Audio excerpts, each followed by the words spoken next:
Hi friends, मेरी channel custom and culture पर आपका फिर से एक बार हार्दिक स्वागत है। नर्मदे हर। दोस्तों, आप जान ही गए होंगे कि मैं नर्मदा परिक्रमा के बारे में बात करना चाहती हूँ।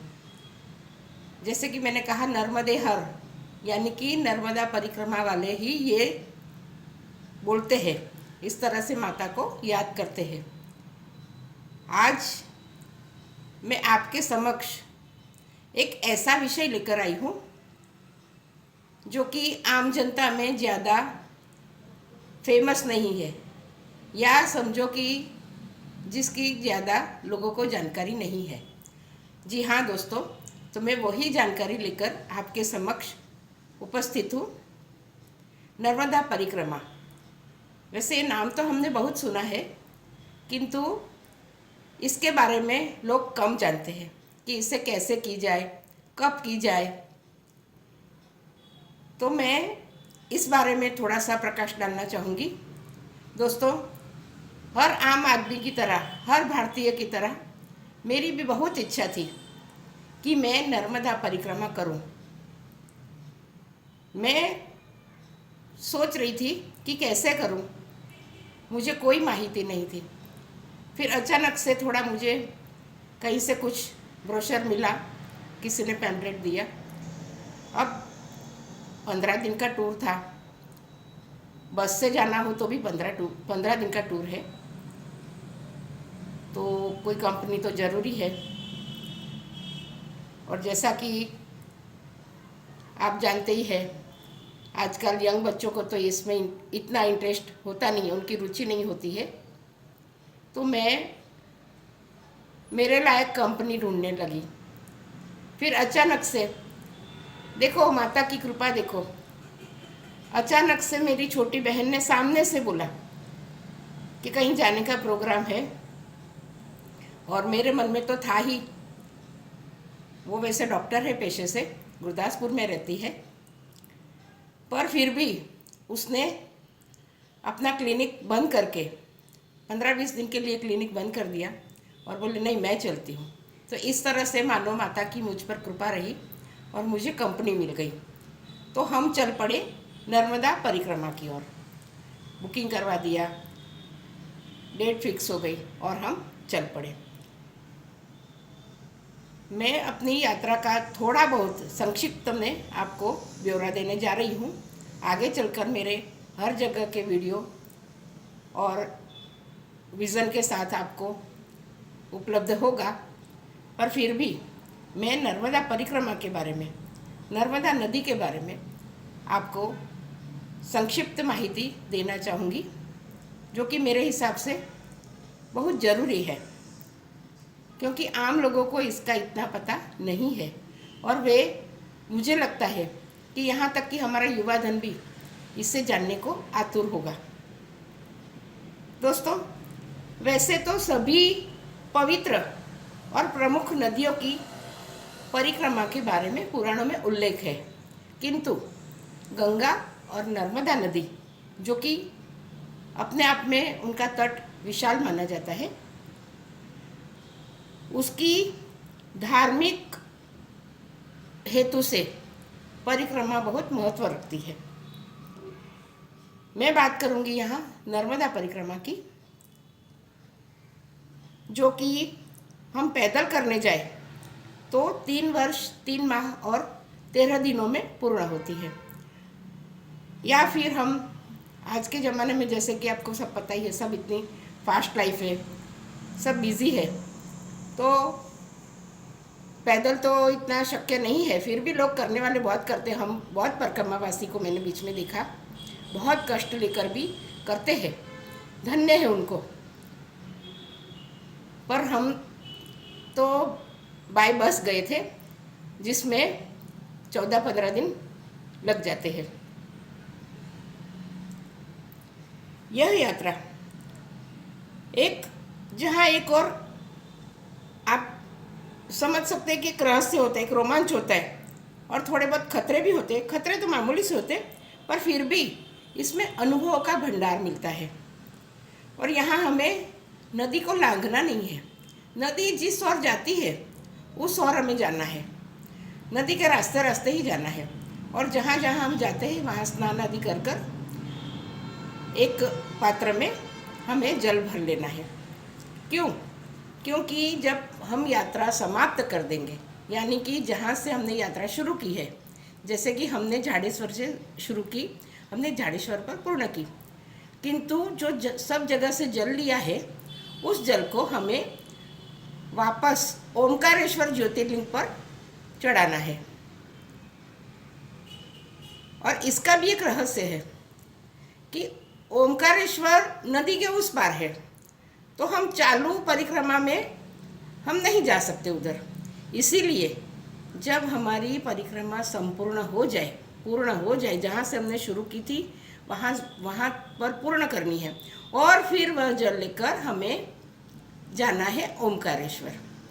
यानी सही मात्रा में, सही मायने में हमारी परिक्रमा ओमकारेश्वर पर जाकर जल चढ़ाने के बाद ही पूरी होती है। अच्छा, अभी मैं आपको माहितगार करना चाहूँगी नर्मदा परिक्रमा के उद्गम स्थान से।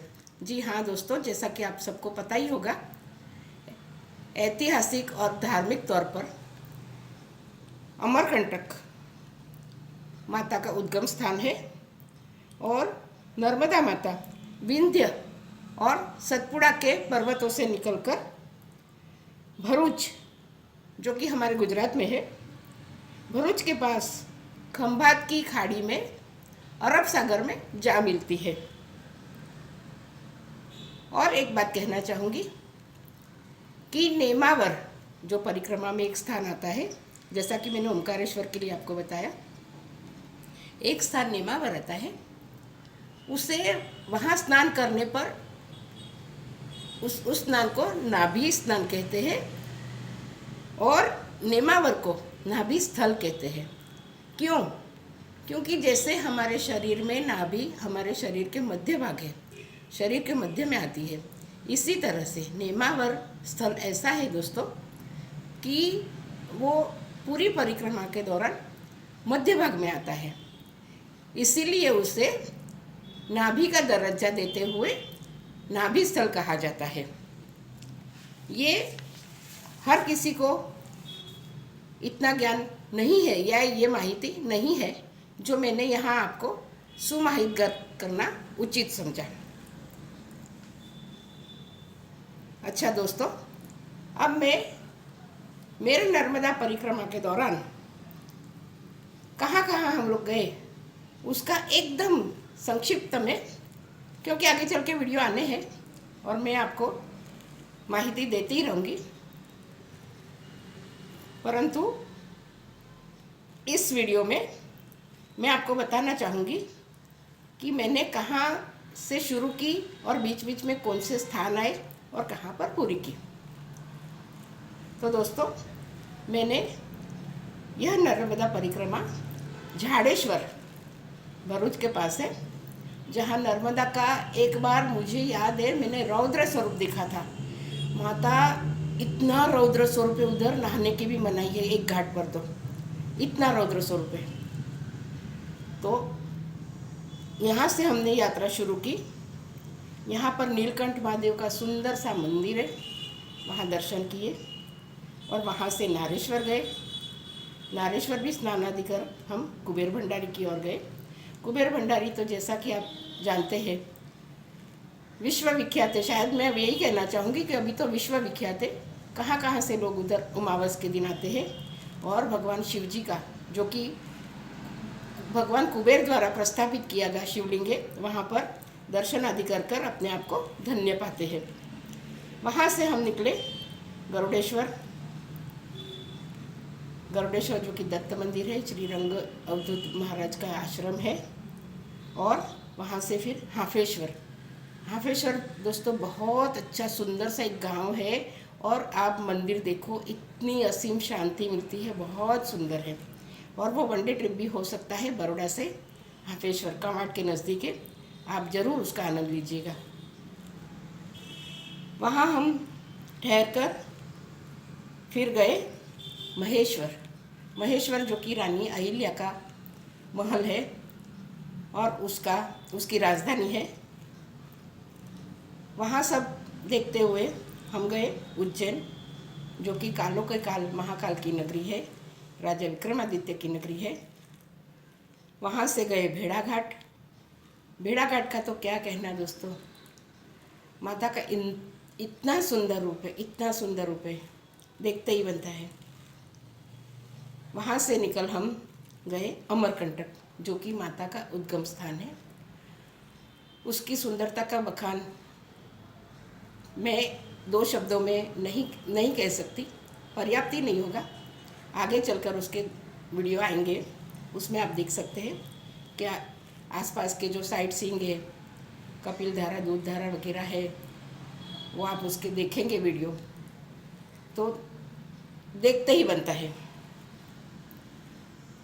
उससे आगे चलेंगे हम महाराजपुर, जो कि एक छोटा सा गांव है। वहाँ पर नर्मदा नदी है। वहाँ स्नान आदि कर हम गए परमहंस से हम गए होशंगाबाद। होशंगाबाद भी सुंदर सा तट है माता का। और वहाँ से गए हम ओमकारेश्वर। ओमकारेश्वर में 2 ज्योतिर्लिंग है, एक ओमकारेश्वर और दूसरा ममलेश्वर। ममलेश्वर जाने के लिए हमें नदी क्रॉस नहीं करनी पड़ती है, यानी कि नदी को लांघना नहीं है, इसलिए हम ममलेश्वर दर्शन कर सकते हैं। और ओमकारेश्वर, जैसा कि मैंने अपने वीडियो में कहा, हम बाद में जाएंगे। सब जल भरकर जब हमारी परिक्रमा पूरी हो जाएगी तब हमें ओमकारेश्वर जाना है जल प्रवाहित करने के लिए। अच्छा, ओमकारेश्वर में दोस्तों हमने चुन्नी मनोरथ किया। यहाँ पर माता को एक किनारे से लेकर दूसरे किनारे तक लंबी चुन्नी चढ़ाई और अपने आप को धन्य समझा। उसके बाद हमारी यात्रा का अंतिम छोर चालू करते हुए हम पहुँचे वापस महाराष्ट्र, देगाम होते हुए। केदारेश्वर महादेव भी वहाँ सुंदर है। वहाँ होते हुए हम पहुँचे वसंतपुर। वसंतपुर एक छोटा सा सुंदर सा गांव है। वहाँ पर भी माता का किनारा बहुत शांत और रमणीय है। वहाँ होते हुए हम पहुँचे राजपीपला। राजपीपला में हरसिद्धि माता का दर्शन करते हुए, माता गायत्री का विद्यापीठ देखते हुए हम पहुँचे विमलेश्वर, जो कि अंतिम पड़ाव है हमारा रात्रि मुकाम का। विमलेश्वर में हम सुंदर सा महादेव है, वहाँ रात्रि मुकाम करते हुए दूसरे दिन हम पहुँचे मीठी तलाई, जो कि एक खाड़ी है जिसमें दरिया के जो मोजों से, भरती बोलते जिसे, उससे पानी आता है। जब वो पानी आएगा तभी वहाँ पर नाव चलेगी। वहाँ तक हमें कितनी भी धूप हो, ठंड हो, लोग आप देखेंगे सभी लोग, पैदल वाले, बस वाले, सभी लोग बैठे रहते उधर और पानी आने की राह देखते, क्योंकि पानी के बिना तो नाव चलेगी नहीं ना। तो जब पानी आएगा नाव चलेगी। और बाद में दोस्तों आप फॉरेन के क्रूज़ भूल जाएंगे, इतना अच्छा आनंद आता है। 3-3.5 घंटे पूरा समंदर में वो नाव में हमें जाना है। और यही नाव हमें पहुंचाती है दहेज। दहेज जहाँ पर ये स्टॉपेज दिया गया है उसमें लिखा ही है कि परिक्रमा जेटी, वो जेटी पर हमें पहुंचना है। और वहाँ से फिर हमें बस द्वारा वापस झाड़ेश्वर पहुंचना होता है, जहाँ मेरी यात्रा पूर्ण हुई। इस बीच हमें कन्या पूजन भी करना होता है। शुरू में कन्या पूजन किया हमने झाड़ेश्वर में और अमरकंटक में किया, जो कि माता का उद्गम स्थान है। और अंत में जब झाड़ेश्वर पहुँचे वहाँ पर भी रात को हमें कन्या पूजन करना है, उन्हें भोजन करवाना है। उसके बाद ही हम अपने अपने गंतव्य पर जा सकते हैं। तो ये था मेरा संक्षिप्त में नर्मदा परिक्रमा का ब्यौरा। और मेरा सिर्फ और सिर्फ यही आशय है कि आप इस यात्रा से थोड़ा बहुत सुमाहितगर हो और कभी जब वक्त मिले यह यात्रा करने का अवश्य अवश्य इरादा बनाए। क्योंकि दोस्तों, नेचर के साथ साथ चलना और उसमें लीन हो जाना और इस तरह से यात्रा करना इतना अविस्मरणीय संस्मरण होगा आपका कि आप जीवन भर नहीं भुला पाएंगे। नर्मदे हर। धन्यवाद।